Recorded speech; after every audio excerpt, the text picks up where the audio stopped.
If the dial sticks at 104.2, don't force it. My grandfather's handwritten note was taped to the underside of the mahogany casing. The ink faded to a bruised purple. He told me that if the speaker began to hum, a low, vibrating thrum that makes the hair on your knuckles stand up, I was to unplug the unit and leave the room for exactly 20 minutes. He never explained why, but he did emphasize one thing: never, under any circumstances, try to write down what the voice says before it finishes the list. I'm sitting in a motel room 3 states away from that house now, and the air here smells like lemon bleach and old cigarettes. But I still can't get the scent of ozone out of my nostrils. It's been 6 months since I buried him, and 3 months since I made the mistake of thinking a piece of vintage hardware was just a quirk of a lonely old man's mind. You think you're logical until the world starts predicting your mundane impulses with surgical precision. I survived, I suppose, if you count pacing in a locked room and checking the expiration dates on milk as surviving. But some things don't just leave your head once they've been broadcast into it. The radio itself was a beast. A Zenith transoceanic, heavy as a cinder block and wrapped in black stag leather. It sat on my kitchen counter like a gargoyle. For the first week, it was just a conversation piece, a relic of the Cold War that smelled faintly of warm dust and vacuum tubes. Then, on a Tuesday night, the static cleared. It didn't fade out. It snapped into a terrifyingly crisp silence. Then came the voice. It wasn't human. Not exactly. It had the cadence of a flight attendant announcing a delay. Flat, mid-Atlantic, entirely devoid of breath. "Gallon of 2% milk," the voice said. 1 dozen large brown eggs, 3 lemons, a tin of smoked paprika. I froze, my hand halfway to the refrigerator handle. It was my grocery list. Or rather, it was what I needed, but I hadn't written it down yet. I looked at my notepad on the counter. It was blank. I didn't even know I needed paprika until that exact second when I remembered the recipe I wanted to try on Friday. The voice continued, rhythmic and cold, listing off the exact brands I preferred, right down to the specific sourdough loaf from the bakery on 4th Street. A sour, metallic taste flooded my mouth, the way it does right before you vomit. I reached for the dial to turn it off, but my fingers cramped into a tight, white-knuckled claw. I couldn't touch it. The radio wasn't just playing, it felt like it was pulling the air out of the room. When the voice finished with 1 bottle of unscented dish soap, the static rushed back in, a violent hiss that sounded like 1,000 snakes. I told myself it was a coincidence. I told myself I was predictable. But 3 days later, on Friday afternoon, I stood in the grocery store aisle with a basket that matched the broadcast item for item. The smell hit me then. A sharp, chemical stench like burning plastic, drifting from the ventilation grate above the dairy section. It was the same smell the radio gave off when the tubes got too hot. My stomach did a slow, nauseating roll. I wasn't choosing these items, I was fulfilling a script. I decided then that I wouldn't go back to that store. I'd change my habits, I'd prove the radio wrong. The next Tuesday, I sat in the kitchen with a glass of scotch waiting. I had a plan. Whatever the radio said, I would do the opposite. If it said chicken, I'd buy fish. If it said apples, I'd buy oranges. I was going to break the loop. At 9 p.m., the hum started. It was so deep I could feel it in my molars. The voice cut through the house, sounding louder this time, as if it was standing right behind me in the shadows of the hallway. 6-pack of ginger ale, 2 pounds of Granny Smith apples, a box of 40-count trash bags, 1 bottle of extra-strength aspirin. I laughed, a jagged, sharp sound in the empty house. "Wrong," I whispered. "I don't even like ginger ale." But as the voice continued, the smell began to change. The kitchen stopped smelling like my dinner and started smelling like a hospital corridor, cloying, antiseptic, and underneath it, the faint, rotting sweetness of overripe fruit. My skin felt tight, itchy, as if something were crawling just beneath the surface of my forearms. I reached for my notebook to cross out the items, but my hand wouldn't move. I watched, paralyzed, as my fingers twitched in time with the monotone voice. The next morning, I woke up with a headache that felt like a railroad spike driven into my temple. My throat was parched, raw, as if I'd been screaming in my sleep. I stumbled to the kitchen for water, and there, on the counter, was a receipt. It was dated for 3 days in the future. I hadn't left the house. I checked my bank app. The transaction was pending. The panic didn't come all at once. It leaked in, a slow realization that my autonomy was being stripped away in 3-day increments. I looked at the trash can. It was overflowing. I needed trash bags. My head throbbed. I needed aspirin.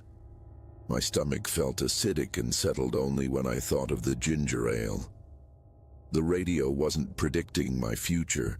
It was molding my reality into a shape that suited its broadcast. I looked at the radio, its green tuning eye glowing like a predatory cat in the dim light. I needed to know how far it would go. By the 3rd week, the grocery lists started getting strange. It wasn't just food anymore. The voice began listing things that didn't belong in a pantry. 1 roll of heavy-duty duct tape, the voice droned. Standard-size shovel, 5 gallons of muriatic acid, 6 yards of plastic sheeting. I felt the blood drain from my face, leaving my skin cold and clammy. My lungs felt restricted, as if a heavy weight were pressing down on my sternum. This wasn't a shopping trip. This was a burial kit. I spent the next 72 hours locked in my bedroom, the door deadbolted, the windows shuttered. I wouldn't go out. I wouldn't buy the items. If I didn't buy them, the event they were for couldn't happen. The smell of the house changed during that lockdown. It no longer smelled like home. It smelled of wet earth and copper. It was the smell of a fresh grave. I stayed awake until my eyes burned and the corners of my vision began to fray into shadows. On the 3rd day, the day the items were due, a delivery truck pulled into my driveway. I watched through the slats of the blinds, my breath coming in short, ragged gasps. A man in a plain gray uniform began unloading boxes. I hadn't ordered anything. I ran to the door to shout at him, to tell him to take it back, but my voice died in my throat. The delivery driver didn't have a face. It wasn't that he was wearing a mask. It was as if his features had been erased, smoothed over like a thumb pressed into soft clay. He left the boxes on my porch and drove away in a truck that made no sound, leaving behind a trail of that ozone, chemical scent. I opened the boxes, the duct tape, the shovel, the acid, the plastic. They were all there. My name was on the shipping label, but the return address was just a frequency, 104.2. I realized then that the radio didn't need me to go to the store anymore. It was providing the props for a play I didn't want to star in. The hum was constant now. Even when the radio was unplugged, the walls of the house seemed to vibrate with a low-frequency groan. I tried to smash it. I took a hammer to the casing, but the wood wouldn't splinter. The glass over the dial didn't even crack. Instead, the hammer rebounded with a force that nearly snapped my wrist, and the radio emitted a sound like a human throat clearing itself. I was living in a nightmare of anticipation. I waited for the voice to tell me who the shovel was for. I waited for the list that would end with one pine casket. Then the broadcast changed. The voice didn't start with food this time. It started with me. Subject's fingernails, the voice said. Left pinky, left ring, left middle. 1 pint of type O negative. 3 square inches of scalp. My heart didn't pound. It stuttered, missing beats until I felt lightheaded and faint. My stomach cramped so violently I fell to my knees. The smell in the room was unbearable now. The scent of a butcher shop in the height of summer, metallic and putrid. I looked at my hands. They were shaking so hard I could hear my wedding ring rattling against the floorboards. I realized the logic of the radio. It wasn't a shopping list anymore. It was an inventory of my body. It was counting down what it was going to take. I tried to run. I grabbed my car keys and sprinted for the door, but as I hit the porch, I smelled it, the heavy, cloying scent of the plastic sheeting I'd been sent. It was already laid out in the back of my SUV. I hadn't put it there. I turned back to the house and the radio's volume surged, screaming the list over and over, a cacophony of monotone commands that felt like needles piercing my eardrums. 2 liters of bile, 1 gallbladder, the left cornea. I didn't think. I just ran. I didn't take the car. I ran into the woods behind the house, thorns tearing at my jeans, branches whipping across my face. I ran until my lungs burned like they were filled with hot ash, and my legs turned to lead. I reached the highway by dawn, hitching a ride with a trucker who didn't ask why I was covered in scratches and smelling of ozone. I've been moving ever since. I don't stay in the same town for more than 3 days. That's the limit. 3 days is the window between the broadcast and the reality. I thought I'd escaped. I really did. I left the radio in that house. I left the shovel and the acid on the porch.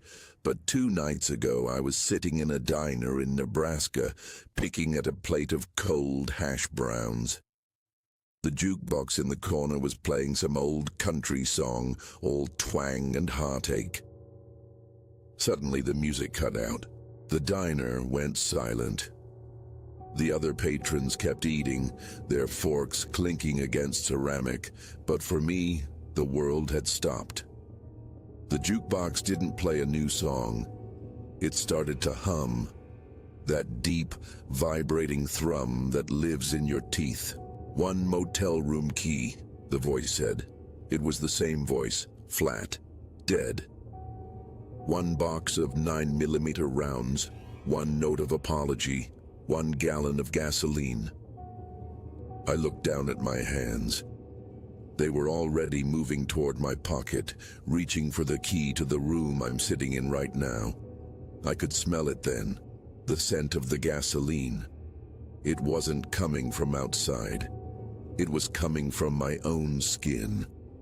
My pores were weeping the fluid, the chemical sting filling the small, cramped motel room until my eyes watered. I looked at the bedside table. There's a box of 9mm rounds sitting there next to the lamp. I didn't buy them. I don't own a gun. But I know, with a certainty that has broken the last of my resolve, that by the time the 3 days are up, I will have one. The radio isn't a device, it's a frequency, and I'm finally tuned in. I'm writing this because I have about 6 hours left. The smell of gasoline is so strong now I can barely breathe without gagging.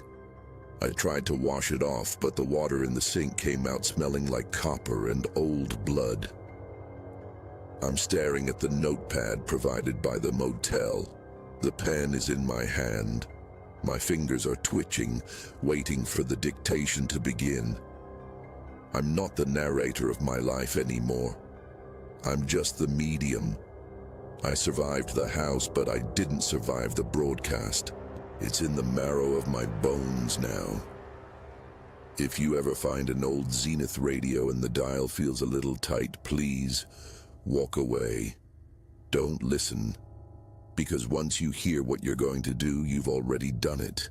Check your grocery list. If there's something on there you don't remember writing, leave the house. Don't look back. And for God's sake, if you hear the hum, turn the volume down before it's too late.